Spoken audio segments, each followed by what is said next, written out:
Hi parents and caregivers, we wanted to create this video as a way of helping you to introduce you to a range of the teachers, but also some key elements that we think are really important for you guys to know in helping support your child in doing our Right Journey camp that's coming up in Term 3, Week 10.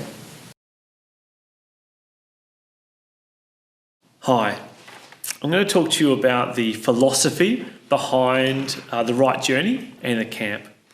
One day, your children, your young people, are going to leave home, and you and we want them to be ready. We want them to be able to cook meals for themselves, change their own bed sheets, set alarms, make lunch, all those sorts of adult activities that you just need to be able to do, that sometimes Year 9s kind of look to mum or dad to help them out. So they need challenges, and they need to be pushed a bit, to be able to challenge their limits. One way we do this is through camp. On camp, they'll have to get up at the right time, make their own dinner, make their own breakfast and lunches, and we feel like camp is just a fantastic way to both help our Year 9s to grow and learn how to do these things, and also to have a hard time. I'm hoping that all our Year 9s struggle at least once through the camp, because in the big picture, camp is nothing. As they grow into adulthood, they will experience this real challenges in their life, whether that's a car crash or losing a job or something much worse.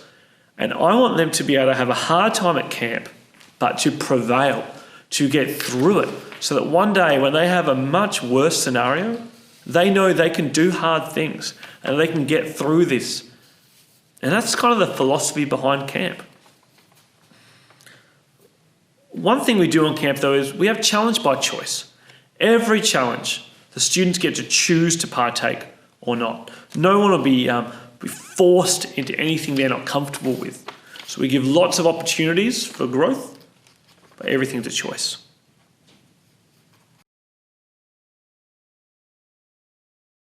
There's a concept called shark music, and I'll overlay a video and some audio for you to listen to. I'm going to play the first shot now.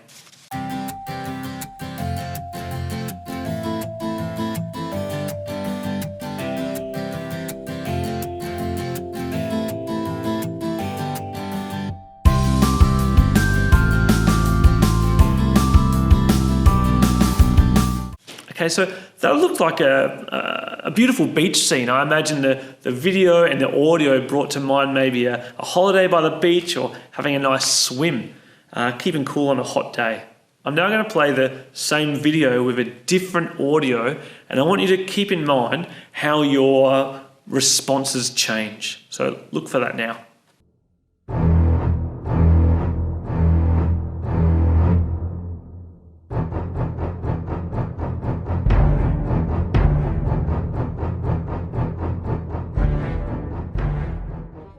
Okay, if you're like me, you're like, oh my gosh, there's a shark in the water, get out, get out, get out. Don't swim, in fact, don't even be near water. If you've got a water bottle, tip it out. There might be sharks in there too.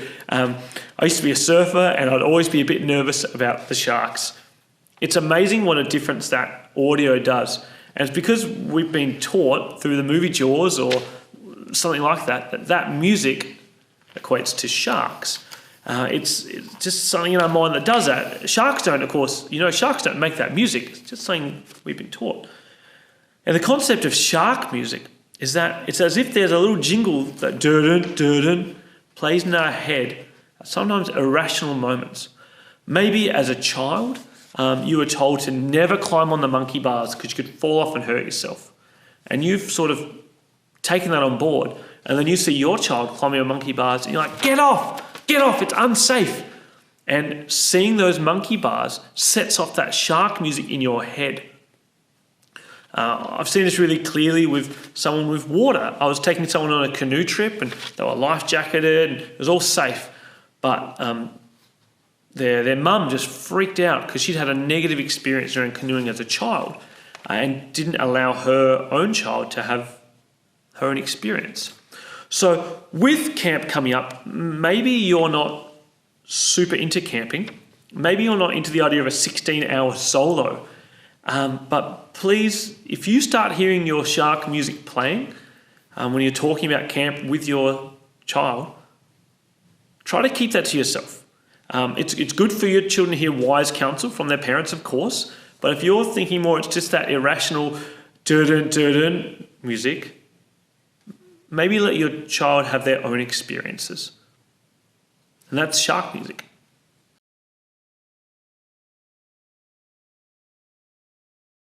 I am talking about challenges and stepping up.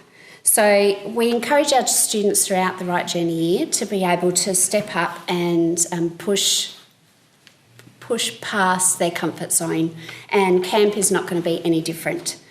We know it's important for all children to be challenged safely, and then as they get older to take some more safe risks. So development experts tell us that we want to prepare our children for life after our direct supervision, and to do that we need to support them to develop skills to deal with unexpected things that crop up, including failure. So camp is like that. There is group work in camp, and we have single-sex classes for each of the camp groups, which as a Right Journey team we have prayerfully put the students into the different classes, in different groups. We work together through the camp with setting up camp, bushwalking, our journey, cooking at night time, and then further activities as our camp single-sex group. We will be holding training sessions to teach students some of the skills that they will need for camp, including packing their sleeping bags, waterproofing, and cooking on trangiers, etc. To help with that preparation, with the cooking particularly, I'd really encourage you to be able to cook with your children at home, where they can get your support, advice and tips and tricks, so that they will feel a bit more comfortable when they're cooking by themselves in their camp groups. Also on leadership. Leadership, we all know, instills confidence and helps children to solve problems creatively, work collaboratively in teams to be able to work together for the common goal. So camp will obviously provide many opportunities for that to happen, where we can develop responsibility in our students and for them to be able to step up and step out of their comfort zone. Camp is meant to be a challenge. It allows students to manage risk, solve problems and recover from setbacks. We are here to be able to help and support students to make better decisions and to prepare for life. Without risks and challenges, there is no growth.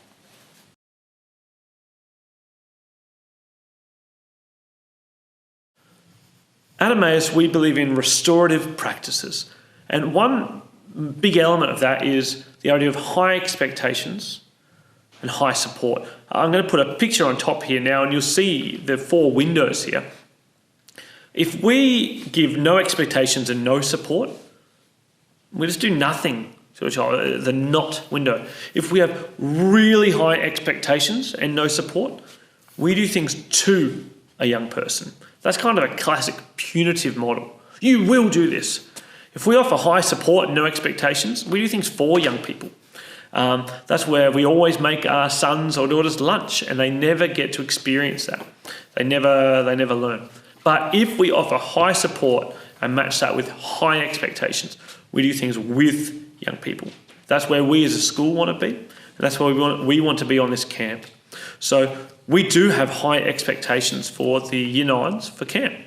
We expect them all to be there and to, for the most part, participate in everything.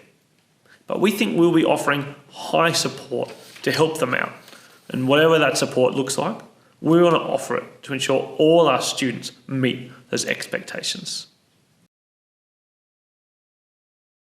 Hello everybody, I'm here to talk to you about camp format and how to get prepared for it.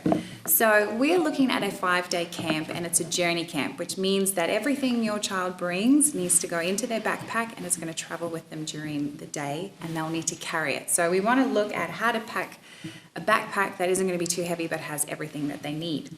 Now we have teamed up with Baptist Care as the experts in outdoor ed.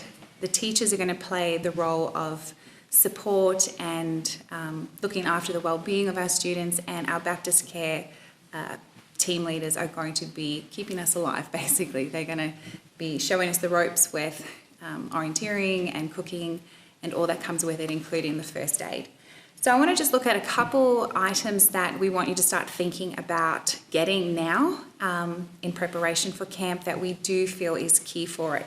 And number one is going to be a waterproof jacket. So this is just a jacket. It's normally a really thin jacket that just can go over the top of your child's clothing. But the key thing that we want them to have is waterproof seams. So this one has got, I don't know if you can really see it, but it almost looks like it has sticky tape over the seam areas, and that's how you know it's going to be a really good quality jacket. It doesn't need to be too heavy because we need them to be able to stuff it into their bags and pack it away when it isn't raining. The next item of clothing you want to have is a really warm either jacket or jumper. If you're going the jumper, we really recommend a fleece, and you can pick these up from op shops if they're still open. And the reason why fleece is really good is because if it gets wet, it actually dries really quickly too. So we don't want hoodies because they can hold water if we have a rainy day.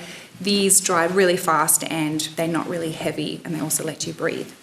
Another option is a warmer jacket that you can get from an outdoor ed shop. They're all having sales at the moment with financial year, so you can get some really good bargains, and these are great because they can actually fold up into tiny little spaces, and it doesn't take a lot of space or weight up in the pack. So something to think about, and they last really long. So if you've got more children coming through, this is a great investment to get now. Excuse me. A good solid pair of walking shoes is a great thing that they will need to have as well. They can get away with runners, they just need to make sure that the soles are really sturdy. And we do recommend having 2 pairs of shoes because sometimes there might be a water crossing and shoes can get wet, or just walking through wet grass can dampen them as well. Key thing with, if you're going to buy some walking shoes for them, they need to start wearing them in now. We don't want to have kids wearing them for the first time on camp because they will blister, and that's really uncomfortable. So please make sure if you are looking to get these for your kids that they start wearing them very, very often. With that, some really good woolen socks. So socks that are nice and durable.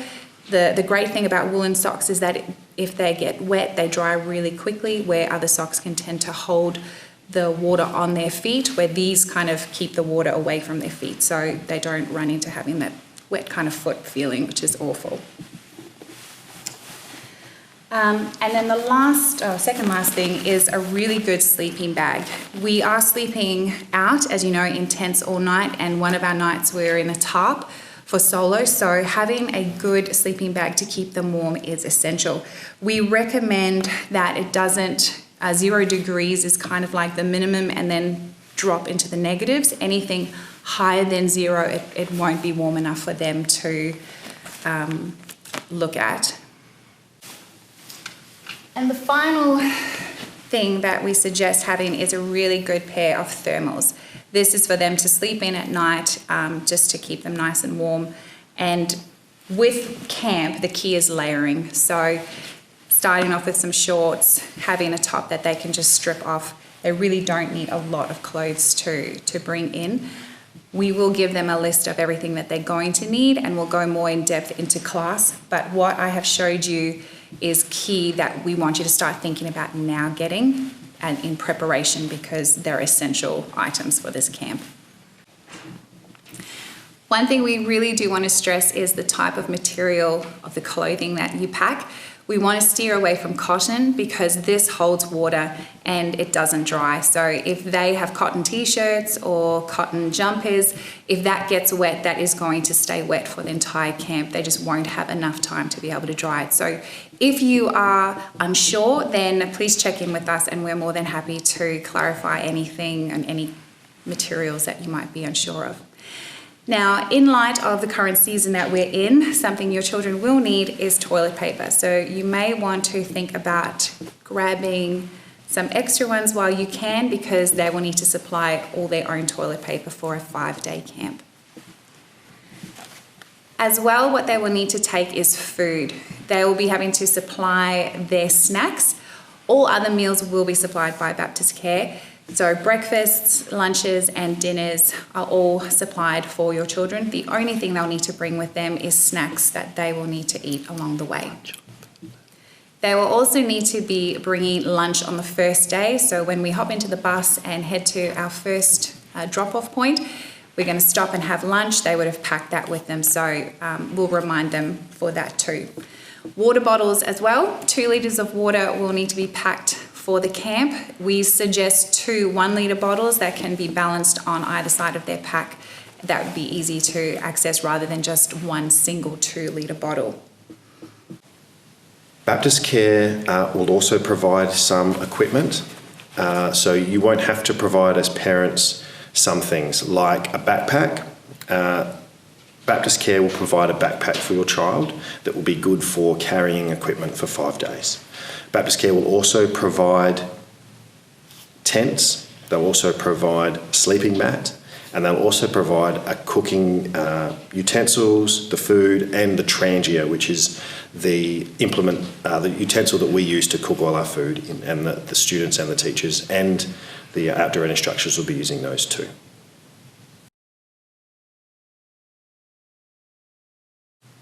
Whilst it's compulsory to attend the Right Journey Camp, we see it more like it's the same as eating dessert is compulsory after finishing your main meal.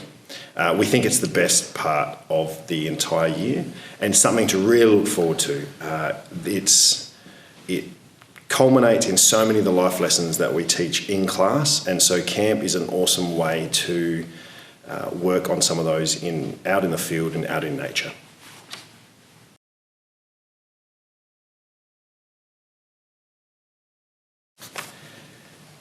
One of the awesome things that we do as part of our camp is we give our students an opportunity to spend 16 hours by themselves with a tarp, a couple of pegs, some rope, and they make their own shelter to spend time solo overnight. This is a culmination of almost the entire year in a way of teaching our young people that doing hard things is okay, that it's going to be okay, that we are going to be there to support them if they need it.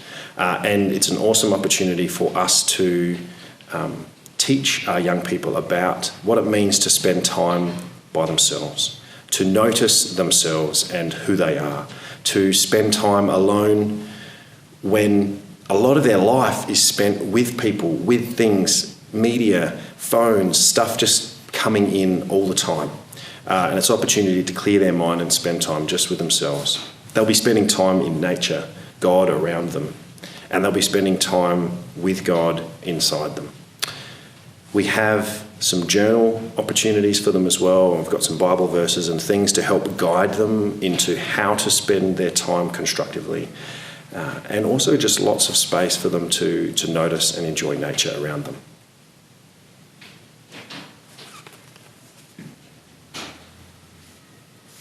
It's really important to know that young people, when they're on solo, will be monitored regularly throughout the night, and there is a clear safety procedure in place for us and for them, and they'll know that, and we'll know that, so that we can minimise risk.